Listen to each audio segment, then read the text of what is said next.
had to watch 2 people in the car burn because they couldn't get out. We couldn't even open the doors because the doors were so hot.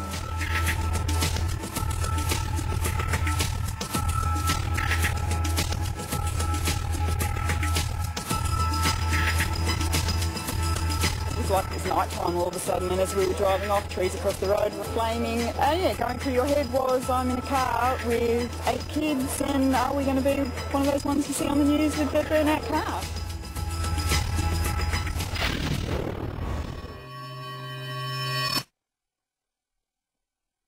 The human impact, the human face of climate change.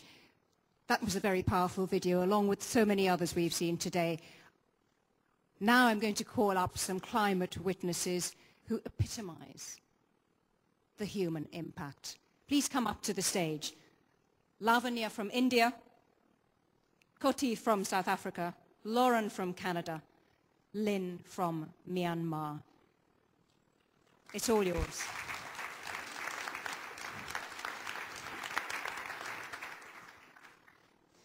Ladies and gentlemen, last year 5 of our colleagues addressed this forum. They spoke of their direct and dramatic experience of climate change.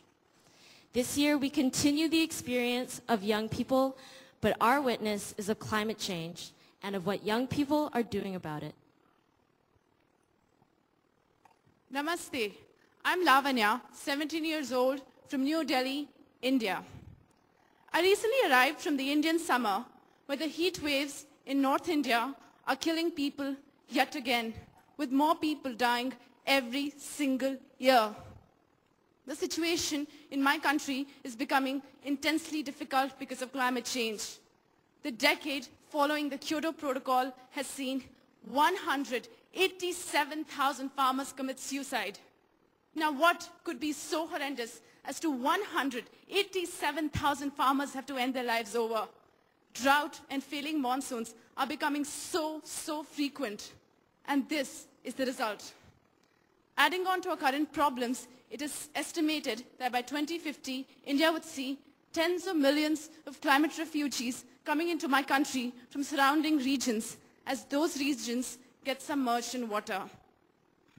Now, my question is, that can we even afford to be in a situation like this with our already exploding population, and especially when we have more mouths to feed than we actually can? I recently finished with my high school, and I'm now going to a law school in a place called Bhopal in central India. That city is already known for one disaster, the Bhopal gas tragedy. And the people there are experiencing yet another disaster. Just as silent, but yes, even more deadly. The lakes have dried up, the wells have dried up. The lakes have dried up to such an extent that the children play cricket there every evening. But yes, the fact remains that the rich still manage to get their water supplied from other regions and sources. Water is becoming so precious that the rich have got security guards to safeguard their water tanks. But, it's the poor who suffers the most. The poor people have to walk miles every single day only to get contaminated water. Fights, deaths, murders over water are not new anymore. In fact, just 2 weeks back, a family was stabbed and killed to death over water. Being the leaders of today, you might understand that now we have come to a stage where environment should become a matter of national security. Because if we do not have any resources left, what is there to be really secure about? What I'm seeing today, well, it's often said that if there has to be a third world war, it will be over water. And what I am seeing today might just be the beginning. Who knows, next month it could be 10 people killed. Another next month, 100 people killed. Seeing this stark reality, I realize that it's not living. It's not even survival. Now, when I get up in the morning to brush my teeth, I thank God that there is still some water left in my taps.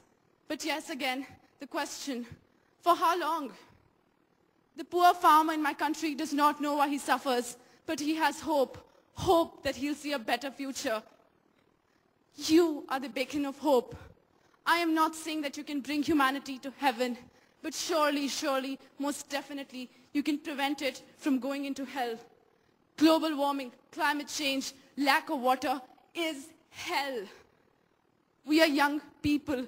We have a right to survival. We have a right to future. Surely, this is not the future that you would like to give us. It's not like the solutions aren't there. Solutions exist. In my own community, I've been trying to create massive awareness about climate change, getting young people involved, and establishing networks in my city. I wish I could introduce you to the young people who I've been interacting with, the children, the teenagers who are so passionate, so filled with passion, and they want to bring about a revolution. They're already innovating their own solutions, creating the future that we all wish to see. They are saying, yes, we can, yes, we will. Which just reminds me of the fact that recently the government in New Delhi passed a law banning usage of plastic bags. But yes, surprisingly and strange enough, not all stores have switched over to other alternatives. It's mainly the high-profile stores who have switched over to newspaper bags and paper bags. Plastic bags are still everywhere. But yes, 5 of us from the Indian Youth Climate Network have been campaigning and getting stores to switch over from plastic bags to reuse newspaper and cloth bags. Because now we can just see that passing laws and treaties is not the answer to all these problems. What I just wanted to tell you is how committed the youth of today is. We're willing to be leaders not only in 2050, but we are willing to be leaders today. We are the ones implementing the national law in our region. But yes, that was plastic bags, and that was my old home. In my new home in Bhopal, with this water scarcity, we're dealing with lives, real people's lives. Now, we need to mobilize a similar group of young people to create massive awareness about water conservation, adapt better water management solutions, create local solutions, and see that the government enforces its laws. But yes, again, should we just be doing this alone, or should you be joining us? Dhanyavad, thank you.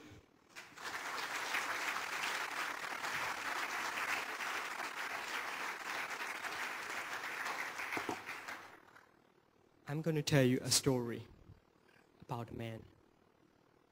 This is his story, and he would like all of you to hear it. It took place during Cyclone Nargis. With his wife and his 2 little children, he had to cling to a coconut tree as the cyclone raged around them. Although he held onto his family member tightly for hours, he simply had no more strength, and he had to let them go one by one.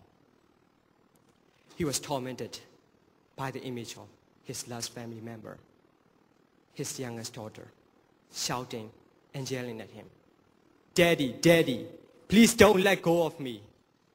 But finally, he had no more strength, and he had to let her go. He lost his all family member in the cyclone. Minglaba, I'm Lin Josor, 19 years old from Myanmar. Cyclone Nargis struck my country on 2nd May 2008. In just the first day, even the most conservative estimates that there were more than 100,000 casualties. This is totally crazy. We have never ever experienced such kind of devastating natural disaster in my country before. The cyclone simply does not belong to our soil. It shouldn't have hit my country.